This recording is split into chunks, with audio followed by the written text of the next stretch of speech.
Bien, ben voilà, on va attaquer le deuxième épisode de la 560. On a vu le premier.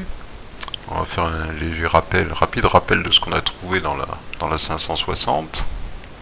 Alors, du coup, ben, on part du fort du Roule maintenant.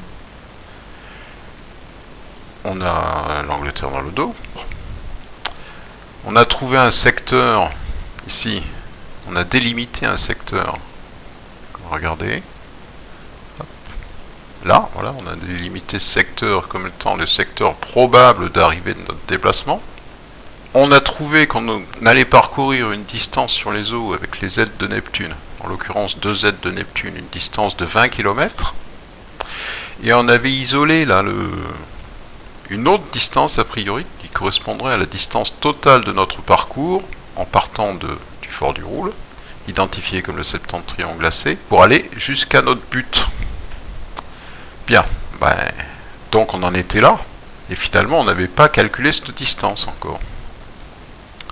Alors, comment est-ce qu'on va calculer cette distance? On se souvient qu'on a deux modèles de mesure en réalité. Une de 1 pied, qui correspondrait à un déplacement marché, qu'on a utilisé d'ailleurs sur le déplacement marché sur les eaux, et une de 6 pieds, qui correspondrait à un déplacement, on pourrait dire, roulé. Donc en fait, qu'est-ce qu'on va utiliser là comme mesure? La 1 pied ou la 6 pieds? En réalité, même si l'homophonie peut être un peu dérangeante, on travaille à partir du fort du Roule. On part à partir du fort du Roule. Alors, il n'y a qu'un pas pour dire, si on part à partir du fort du Roule, c'est qu'on roule. Et effectivement, si on regarde la suite de notre énigme, là, elle dit « Poursuis ta route et n'interromps pas ton parcours ». Le poursuit ta route, il vient un peu en opposition avec marcher sur les eaux en réalité. Donc en fait, notre déplacement partant du fort du Roule vers notre but, notre point d'arrivée, se ferait sur la route. Enfin, c'est une expression. Disons que ce sera un déplacement roulé. Donc en fait, il faudrait pour trouver cette valeur utiliser les 6 pieds. Donc bon, c'est assez facile à faire, on multiplie ça par 6, par 0,33, et puis on trouve la distance finale qui est de, que je vais mettre ici, parce que je ne sais pas où la mettre, la distance totale est de 480 km. Donc on aura 480 km en partant du fort du Roule jusqu'à notre point d'arrivée. Ok, c'est très bien, sauf que maintenant, on n'a pas de direction en fait, on n'a pas de vraie direction. On a discuté de l'histoire de Jarnac, on pourrait dire, notre direction c'est simple, c'est Jarnac. Mais ce qu'on n'a pas dit non plus, c'est que finalement, dans cette énigme, on n'attendait pas réellement Jarnac. On attendait plutôt Issoire. Pourquoi? Parce que si on regarde les énigmes précédentes, on est passé par Épernay, qui était le 4, à la 4e énigme, du moins on allait vers Épernay, à la 4e énigme. Ensuite on allait vers Gérardmer, à la 6e énigme. Ensuite on visait vers Héricourt, à la 7e énigme. Donc là, si on garde la même logique, on devrait partir du fort du Roule et viser vers Issoire, puisque nous sommes à la 8e énigme, et Issoire vaut 8. En fait c'est très ambigu, parce qu'en réalité, Issoire vaut 8, mais Neptune est aussi la 8e planète de notre système. Alors en fait, on dirait voilà, là on nous donne Jarnac, mais on attendrait réellement plutôt Issoire, même avec une aide de Neptune à la limite pour donner une direction. Du coup, Neptune il nous embrouille un peu les pinceaux là. Donc on ne sait pas si la direction c'est Issoire ou si c'est Jarnac. En fait, on a une manière de vérifier si une de ces directions est bonne. De façon simple, en réalité. Il suffit qu'on prenne notre carte et qu'on cherche la destination qu'on pourra atteindre. Et puis voir si à 480 km, on tombe dans notre secteur attendu. Alors, on va faire ça tout de suite. On va regarder déjà. Bon, j'ai fait une belle carte là où j'ai tracé un tas de choses. On va s'intéresser déjà. Direction d'Issoire, c'est elle. Voilà. Ça, en partant de Cherbourg, j'aurai la direction d'Issoire. Je coupe Issoire ici, et puis je m'en vais au Diable Vauvert. Ça n'a pas réellement d'importance. Direction de Jarnac, c'est celle-ci. Voilà. Là, je vise, je passe à Jarnac qui doit se trouver ici, et je m'en vais là. Et puis en fait, ce que j'ai fait, j'ai pris la distance de 480 km, là, hop, la voilà, et j'ai tracé un arc de cercle qui correspond à cette distance, autour de Cherbourg. Donc en fait, mes points d'arrivée seraient la coupure entre la direction de Jarnac et Stark, ou la direction d'Issoire et Stark. Or, dans les deux cas, je ne me retrouve pas dans mon secteur. En fait, j'ai aucune chance de voir le soleil se lever à travers l'ouverture d'ici, le 28 juin, ni d'ici, encore moins d'ici d'ailleurs, parce que si on regarde bien, le soleil, il faudrait qu'il se lève plein nord. Donc, ça colle pas avec mon raisonnement primaire. Alors, soit mon raisonnement primaire est faux et puis mon secteur est faux, soit il y a autre chose. Et puis, en fait, il y a un deuxième problème. C'est que là, mon marché sur les autres 20 km, j'ai aucune chance de le faire. Là, mon marché sur les autres 20 km, j'ai aucune chance de le faire. Du coup, là, ça va pas. Ça va même pas du tout. C'est qu'en réalité, mon déplacement, il semblerait ne pas être en direction ni de Issoire, 8, ni de Jarnac. Ah, ça me pose un cas. C'est qu'en fait, ma boussole, là, elle ne me donnerait pas la direction, en réalité. Tout simplement. Alors, quelle est la direction? Du coup, là, on se retrouve un peu le bec dans l'eau. En fait, on a quand même autre chose qu'on n'a pas traité. C'est le trait. Ce fameux trait, bon, Max, il dit que ce n'est pas l'angle qui a de l'importance, mais c'est l'inclinaison. Alors, l'inclinaison, ça se fait par rapport à quelque chose. Par rapport à une référence. Bon, là, on pourrait dire, la référence, c'est le nord, voilà, l'inclinaison, elle est de 45 degrés sud-ouest. Donc, on aurait une direction en partant de Cherbourg, qui serait 45 degrés vers le sud-ouest. Bon, pourquoi pas, à la limite. Il suffit de regarder la carte et puis de voir comment ça tombe. Bon, ça va pas tomber bien, hein, parce que si je prends 45 degrés vers le sud-ouest, en fait, je devrais tomber environ par là, quoi. Donc si je dois couper ça, je vais le couper aux États-Unis, ou même peut-être plus loin que ça. Donc ça n'a pas vraiment d'intérêt. Donc en réalité, le 45 degrés sud-ouest, non. Donc la référence n'est pas le nord. Alors quelle est la référence en réalité? En fait, on a notre spirale ici. On a dit, on a un coquillage ici, en forme de spirale. Spiralé, on dirait. Bon, c'est peut-être une représentation un peu bâtarde, mais enfin, malgré tout, on peut quand même penser à la spirale en voyant ce coquillage, dans tous les cas. Et finalement, si c'était lui notre référence, donc en fait, si c'était la spirale notre référence, alors comment c'est possible que la spirale soit notre référence pour nous donner une direction?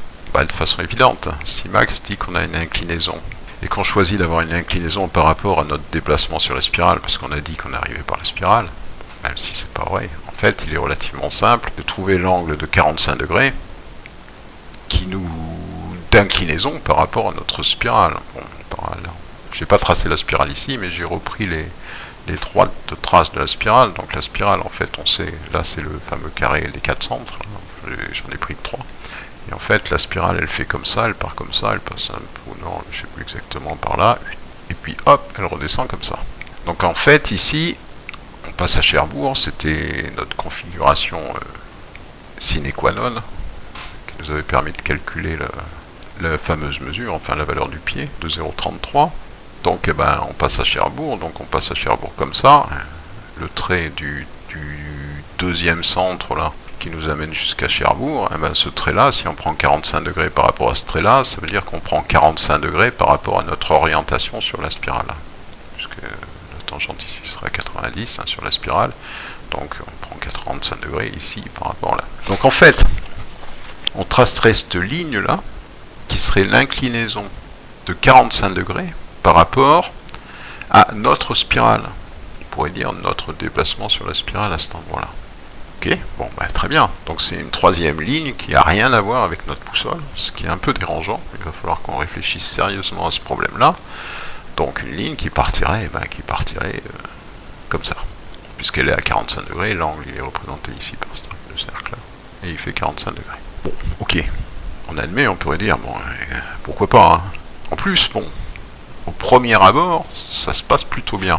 Parce qu'en fait, notre 480 km, là, distance totale en partant du Fort du Roule, là, qui est au sud de Cherbourg, il tomberait, si on suit cette ligne, bien dans notre zone là, de notre zone de vision de la lumière. Hop là, je suis parti. Dans notre zone de vision là, qui est là, de la lumière se levant à travers Bourges. Et ben, donc là on pourrait dire, ben, c'est parfait quoi. En plus, bon, on tombe. J'ai un peu arrangé la sauce, hein. En réalité, je suis pas sûr que j'ai 45 piles, hein. Je me suis arrangé pour tomber au bon endroit, donc il doit y avoir 45,1, on ne sait pas. En réalité, la valeur n'est pas suffisamment précise. Par contre, il est évident que, comme c'est la fin des ailes de Neptune qui détermine la fin de mon parcours, ben, en réalité, je vais arriver, on suppose, sans trop se tromper en fait, qu'on arrive à sortir de l'eau, quoi, sur la plage, là. Voilà. Donc finalement on n'aurait presque pas besoin de direction si on est formel, parce que notre arc de cercle il passe ici, il vient ici. Si on reste dans notre zone de recherche, eh ben, l'endroit il est forcément ici, si on considère qu'on doit avoir l'aile de Neptune qui se termine ici. Bon, là c'est sympa parce qu'on a les 480 km qui arrivent ici, mais en plus si on mesure ici, et même d'ailleurs si on mesure l'autre passage dans l'eau, qui est ici, qu'on le rajoute, en fait là il y a 2 km environ, ou 2 ou 3, je sais plus, je l'ai fait la mesure, et là il y a 17 ou 18. Donc en fait on arrive bien à nos 20 km si on fait la somme. Bon, à quelques pouillèmes près, parce qu'on n'est pas à une grande précision, mais ça n'a pas grande importance. En fait, bon, on aurait tendance à confirmer ce lieu, quoi. Bien. Bon, ok. Ça, très bien. Donc en fait, on pourrait dire globalement, ben, c'est celle-là finalement notre droite, et puis oublier les autres. Pour les oublier, il faut quand même être prudent. Oublier celle de Jarnac, c'est gênant parce qu'en fait, c'est la direction que nous donnait, nous donnait l'énigme. Donc c'est faire un peu un trait sur l'énigme là, c'est un peu gênant. Sauf qu'il faut réfléchir, peut-être faire un peu de subtilité et dire ben Jarnac. Jarnac, quand on pense Jarnac, on pense au coup de Jarnac, qui est un peu un coup en traître, hein, en escrime. Bon. Bref, donc globalement, on peut dire, eh ben, c'est un peu une traîtrise de notre boussole, ce coup-là. Un peu. Mais peut-être pas tant que ça. Enfin, on va y réfléchir après, on s'apercevra que ce serait peut-être pas forcément une traîtrise totale, quoi. Donc soyons prudents. Et puis, par contre, l'autre, là c'est embêtant. Parce qu'en fait, la direction 8, qui était la direction d'Issoire, on la trouve pas. Et le fait qu'on la trouve pas, ça rompt un peu notre régularité de rotation sur notre boussole. C'est assez embêtant. Alors il faudra y réfléchir, on va pas y réfléchir tout de suite. Mais il faudra y réfléchir. Donc pour l'instant on dit, bah voilà, notre boussole ne nous donne pas la direction. Par contre, c'est le visuel qui nous donne par l'intermédiaire de ce trait la direction. Bon, on va y réfléchir, d'autant plus qu'on a déjà vu un cas qui était un peu similaire finalement, dans la 780, où c'était le visuel qui nous donnait la direction en réalité pour le piéton, et non pas la boussole qu'on utilisait après. Bien, c'est vrai qu'on l'avait peut-être pas encore, mais enfin, bon, il faut voir un peu un lien entre les deux, peut-être. On verra ça plus tard. Bien. Donc, eh bien, en réalité, voilà, on a trouvé notre point, on est content, quoi. On pourrait dire, ben voilà, tout se passe bien. On est content. On est ici, donc tout va bien. Petite remarque au passage que j'aime pas faire, mais que je vais faire quand même, c'est qu'en réalité, si on regarde le fond, là, ici, là, si on regarde ici, on regarde plus précisément ça, je crois que c'est par là, on a une particularité. Ben, c'est que notre trait il passe sur une ville qui s'appelle, petite ville, hein, qui s'appelle Oubonne. O-E-A-U-X-Bonne. Bon, on pourrait se dire, ben voilà, tiens, ça tombe bien, on marche sur les eaux. Et finalement, si on avait réfléchi ici à marcher sur les eaux, comme allant vers les eaux, quoi, comme dit un marché sur Rome, un marché sur les eaux en allant vers les eaux. Eh ben, les eaux, on aurait pu s'intéresser en regardant dans les dictionnaires quelles étaient les eaux qui étaient des noms propres et qui étaient des villes en France, et on aurait trouvé Eaubonne assez facilement. Et sa voisine qui s'appelle Eauchaude, qui est tout près aussi d'Eaubonne en fait. Bon, on va le garder sans le garder parce que on a quand même utilisé la carte pour sortir cette information là, donc théoriquement c'est pas bon. Bien, voilà, donc ok, Donc maintenant on sait où on est, ben, on va peut-être lire la suite de notre énigme. Donc poursuis ta route et n'interromps pas ton parcours. Bon, ok, n'interromps pas ton parcours, qu'est-ce que ça veut dire? En fait, si poursuis ta route se met en opposition à marcher sur les eaux, n'interromps pas ton parcours, c'est le parcours complet en fait. Donc c'est la route plus les eaux, marcher sur les eaux. Ça explique finalement que les deux se terminent ensemble, que le déplacement qu'on a mesuré du fort du Roule jusqu'au point d'arrivée, et que la distance sur les eaux, là, le déplacement sur les eaux se termine au même endroit, quoi. Ok, donc ça expliquerait la position sur la carte en fait. Ça expliquerait qu'en réalité on arrive en Bordeaux. Et non pas à Bordeaux. Ah, ici. Bien. Alors, ok, ben on continue. On n'a rien d'autre à faire que de continuer. Bon, maintenant. Et ben, avant de voir, donc n'attends pas ton parcours avant de voir, par l'ouverture, la nef encalminée. Ce qui veut dire que maintenant, d'où on est, on doit pouvoir voir la nef encalminée. Bien. Ok. Donc ça veut dire que si on part d'ici, on regarde vers là-bas, hop, on doit pouvoir voir la nef encalminée.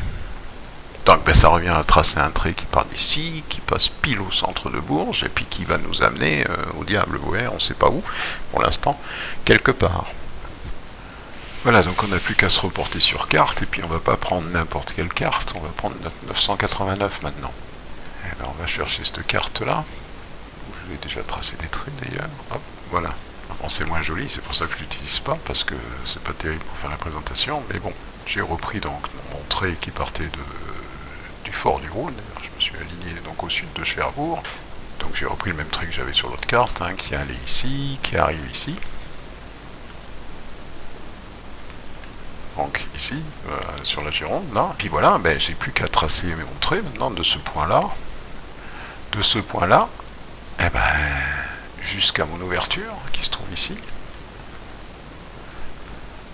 Voilà, jusqu'à mon ouverture, qui est ici. Donc je passe par l'ouverture. A priori, bon, dans le P. Donc on voit, si je m'aligne bien, là, ça tombe par là. Je passe là, et hop. Et je m'éloigne ici.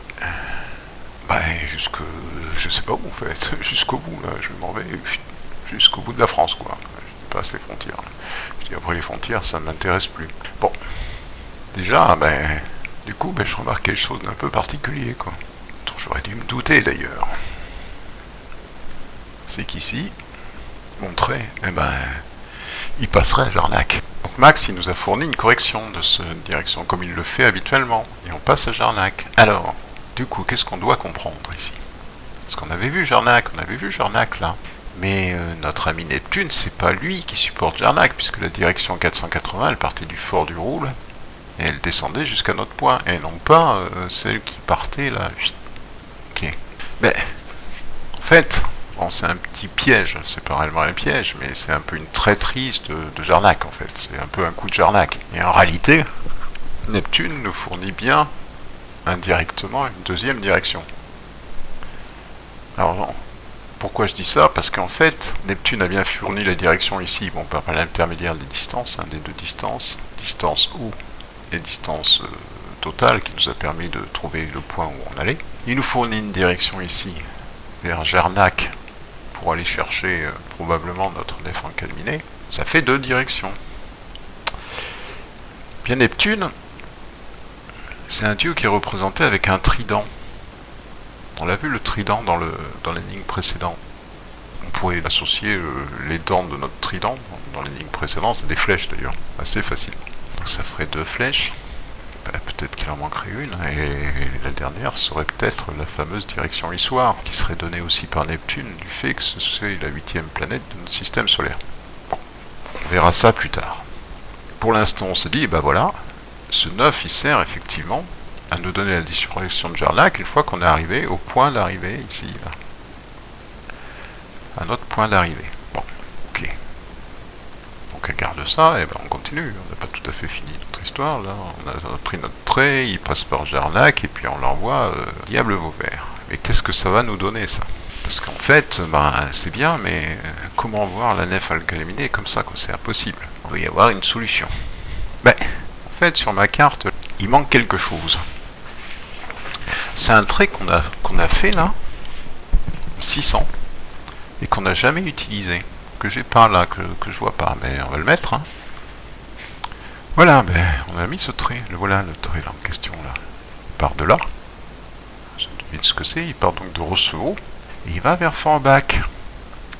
Ce trait qu'on a tracé en 600 qu'on n'a jamais utilisé, cette direction de Forbach qu'on avait, par défaut.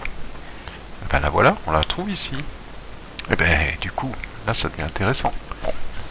Inévitablement, ce qu'on ne devrait pas faire, mais ce qu'on va faire, on expliquera pourquoi plus tard, c'est qu'on va penser à l'IS. L'IS qui dit né, clé en main, ici, en 600. Tu la retrouveras en 560.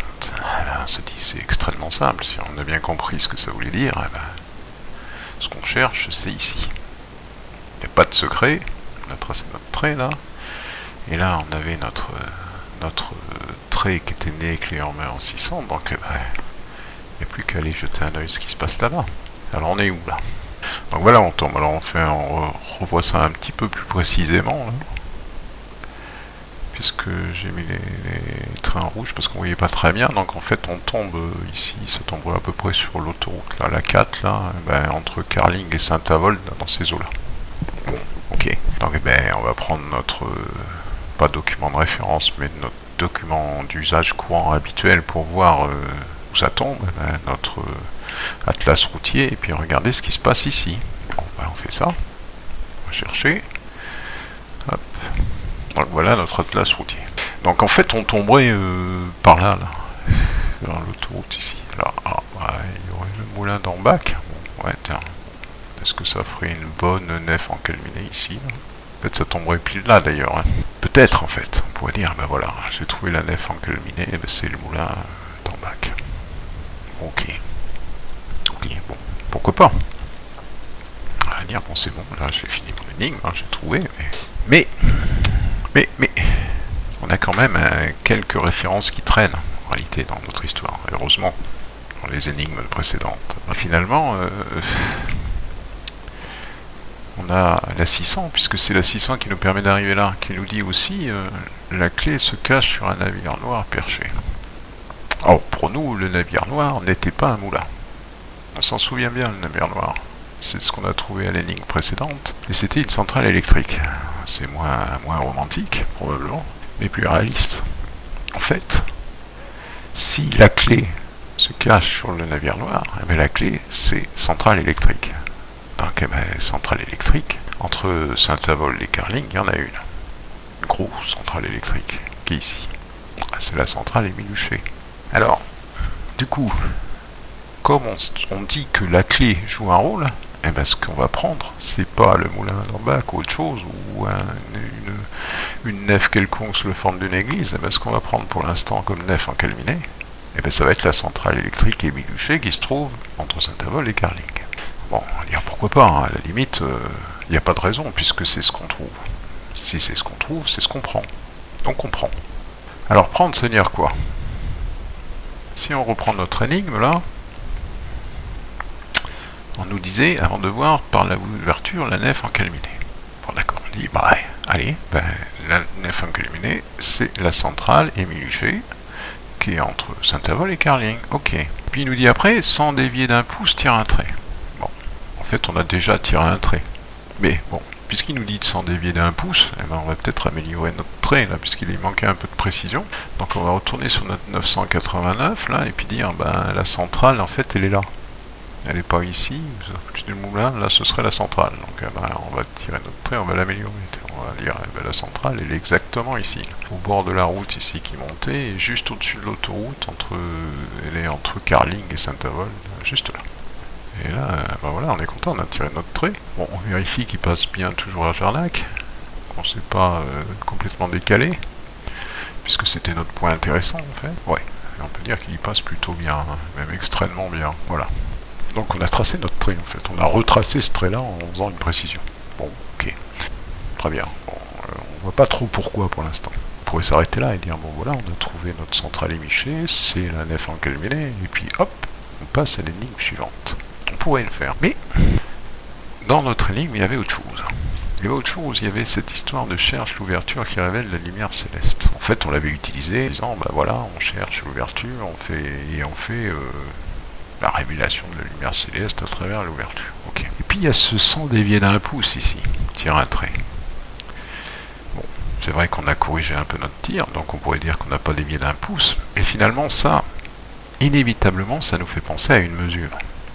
Puisqu'on parle de sans dévier d'un pouce, on se rappelle qu'on a des mesures qui sont basées sur le pied. Et bien en fait, on se dit pourquoi est-ce qu'il nous dit ça? Est-ce qu'il sous-entendrait pas qu'il y a quelque part une mesure dans ce trait? Pour l'instant, on n'en a pas. On n'a rien. On a pris notre point, on a été croiser notre droite qu'on avait tirée, notre ligne qu'on avait tirée de Roncevaux vers Forbach, et puis on a dit, et ben voilà, c'est là. Mais là, finalement, il nous invite à faire une mesure. Bon, on va dire qu'on commence à en avoir fait beaucoup des mesures dans cette histoire, mais non, mais là, il recommence, il nous dit sans dévier d'un pouce, tire un trait. Alors oui, là, par contre, là, de distance, il n'y en a plus. Hein. Neptune, on l'a utilisé. Et ben oui, mais là, on commence à regretter un peu ce qu'on a fait, parce que finalement, on ne sait pas ce qu'on fait sur ce trait. Sauf que le terme trait, on l'a déjà vu quelque part. Et oui, on l'a vu à l'énigme précédente, le trait. On se rappelle, on avait identifié la flèche, mais n'empêche que c'était le trait.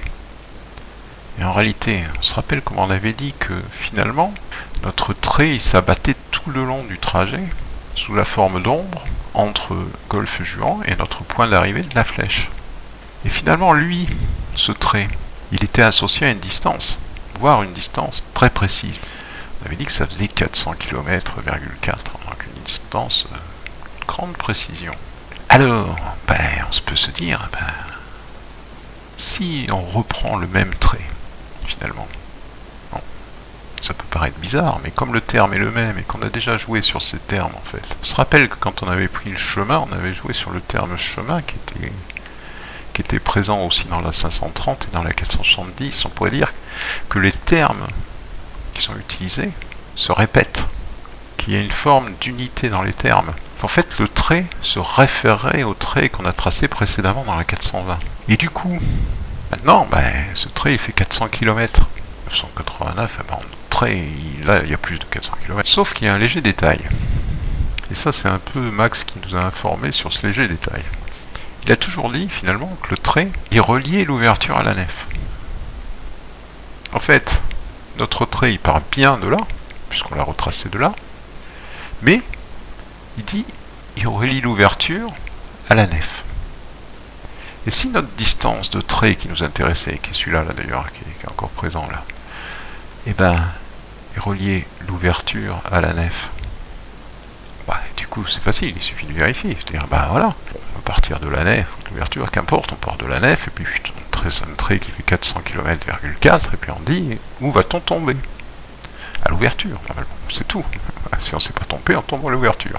En fait, on fait l'exercice, je ne vais pas le faire, le trait existe, je l'ai fait, mais on fait l'exercice, on part de la nef, là, notre point il est extrêmement précis, là. On est capable de dire exactement où il est, pas au millimètre, mais pas loin, quoi. On dit c'est là. Voilà. Donc on mesure d'ici jusqu'à l'ouverture, qui est Bourges. On va dire quel est l'intérêt, en fait, c'est complètement idiot. Et voilà, donc on amène nos 400 km, et quand on mesure 400 km et des poussières, on va dire on va tomber là, Bourges. Pas du tout. Pas du tout. Et c'est là un peu le gag de cette histoire. C'est qu'on tombe pas là, c'est qu'on tombe ici. Alors, on dit, attends, c'est quoi cette ânerie là? Normalement, soit c'est bête ce que je dis, quoi. Soit il n'y a pas à reprendre le trait, donc c'est faux. Pourtant là, il y a une particularité, ce point a une particularité. Particularité qu'on a relevée, dont moi je n'ai pas parlé, qui existe, que d'autres ont parlé d'ailleurs, c'est qu'en fait des gens ont parlé du méridien de Paris. Or le méridien de Paris il passe pas à Bourges, il passe pas ici, par contre il passe pile ici. Alors, d'ailleurs le trait là, on pourrait presque dire c'est le méridien de Paris, ça. Je ne sais pas si c'est prévu sur cette carte, mais a priori ça tombe être le méridien de Paris en réalité. Donc du coup on dit tiens c'est quand même vachement bizarre cette histoire. Et si en 780, on n'était pas à Bourges, mais on était au méridien de Paris. Et si finalement, pour aller plus loin, l'ouverture, c'était pas Bourges, mais c'était ce point-là, ici. Bon, à la limite, même le 7, on pourrait dire, puisque ça tombe pile là. En fait, on serait décalé là de Bourges. Bon, on serait référencé à Bourges, mais l'ouverture, elle serait ici. Bigre. Alors là, ça pose un cas. Ça pose un cas parce qu'on a toujours dit l'ouverture, c'est Bourges. Mais le gros pâté imprécis là, qui était Bourges, c'était moins bien que ce petit truc là qui est relativement précis. Donc en fait, est-ce que cette énigme, au-delà de trouver la nef, nous permettait pas de préciser l'ouverture? En disant ici cherche l'ouverture, est-ce qu'on n'avait pas besoin aussi de retrouver l'ouverture ici en tirant ce trait? Du coup, on ne regrette pas ce qu'on a fait. Bien. On va garder ça parce qu'on va dire bah, c'est très bien, youpi, bah, l'ouverture en fait elle est là. Et maintenant on va faire un petit tour dans les IS. Il y a une IS qui nous dit, si mes souvenirs sont bons, l'ouverture est un bon guidon pour les lignes de mire. Okay. Bon. Déjà sur carte, eh ben, on se rend bien compte que ce guidon là est bien meilleur que celui-là pour faire un tir de précision. Donc en fait, on pourrait dire cette IS, eh ben, elle pourrait très bien s'appliquer à cette énigme. Ce serait intéressant comme raisonnement. Puisqu'en fait, cette énigme nous permettrait d'identifier réellement l'ouverture avec une bonne précision. Seulement, l'IS, elle avait quelque chose de particulier. Elle était cryptée, si on se souvient bien, finalement exactement comme l'IS qui donnait, qui disait venu de l'île d'Elbe, il y débarqua. Et il y avait même une particularité, c'est que dans venu de l'île d'Elbe, il y débarqua, on n'utilisait pas toute la clé de cryptage là, que nous avait donné Max. Je crois que le F et le O n'étaient pas utilisés. Par contre, on l'utilisait dans la deuxième IS, là, celle qui dit l'ouverture est un bon guidon pour les lignes de mire. Et finalement, comment on a décrypté notre énigme? Qu'est-ce qu'on a fait? Eh bien, on a utilisé des éléments de cryptage qui venaient de l'énigme 420. En l'occurrence, par exemple, pour Neptune, on a été chercher les éléments de cryptage qui étaient plus ou moins utilisés dans la précédente, la 420. Et finalement, si l'IS, au-delà de donner des informations directes utilisables, le cryptage donnait aussi en lui-même une information. Comme il fait ici les cryptages qui donnent des informations supplémentaires si on les regarde de plus près. Bien, c'est une remarque à part, mais ça a peut-être un intérêt. Bien, et bien du coup, ben voilà, puisqu'on a eu les IS, et ben on dit voilà, cette IS, elle nous permet aussi de référencer sur cette énigme, et puis on devait aussi trouver l'ouverture. Bien, évidemment, on va commencer à réfléchir à autre chose, c'est une certitude, mais pour l'instant, on voit pas trop ce qu'on peut faire, mais on va réfléchir à quelque chose. C'est qu'en réalité, si l'ouverture elle est là, quand je suis à Rousseau au-dessus là-haut, et que je regarde par l'ouverture, je dois voir la lumière. Bon. Malheureusement, même avec une précision comme ça, voir la lumière quelque part entre ici et le bout du monde, de l'autre côté, ça risque d'être difficile. Donc, on verra ça plus tard. Bien. Et puis, il y a une deuxième chose, on en a parlé dans le premier épisode, donc on va en reparler. On a identifié 93. Et on a fini par identifier Fougère.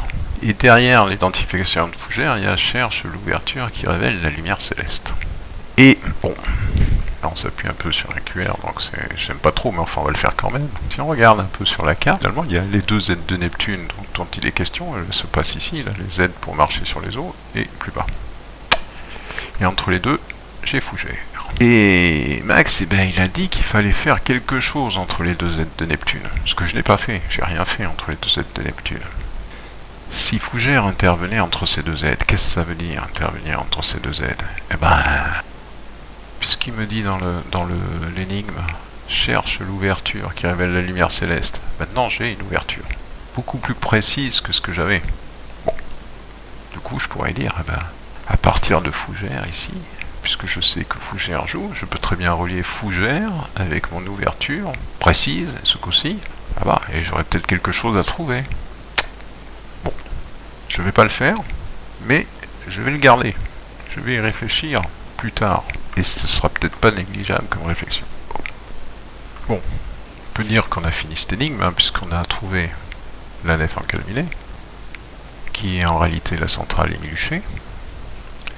Et en plus, on a identifié une précision sur l'ouverture, qui est loin d'être négligeable. Et qui va nous amener beaucoup de réflexion d'ailleurs. Donc du coup, on peut passer à l'énigme suivante sans problème. Alors, avant de passer à l'énigme suivante, qui est la 650, on va faire un aparté qui est très important, parce qu'il est temps de faire un peu un bilan de ce qu'on a trouvé. Et de voir un peu l'impact que ça a, finalement, pas sur les énigmes suivantes, déjà sur les énigmes précédentes. Parce qu'on a certainement des choses qu'on n'a pas vues, et qu'il fallait voir, qu'on aurait dû voir, et qu'on va complémenter, parce que la règle de ce jeu semble de pouvoir complémenter les énigmes précédentes à partir d'éléments récupérés dans les énigmes suivantes. Bien sûr, il est question de complémenter, il n'est pas question de résoudre. Bon.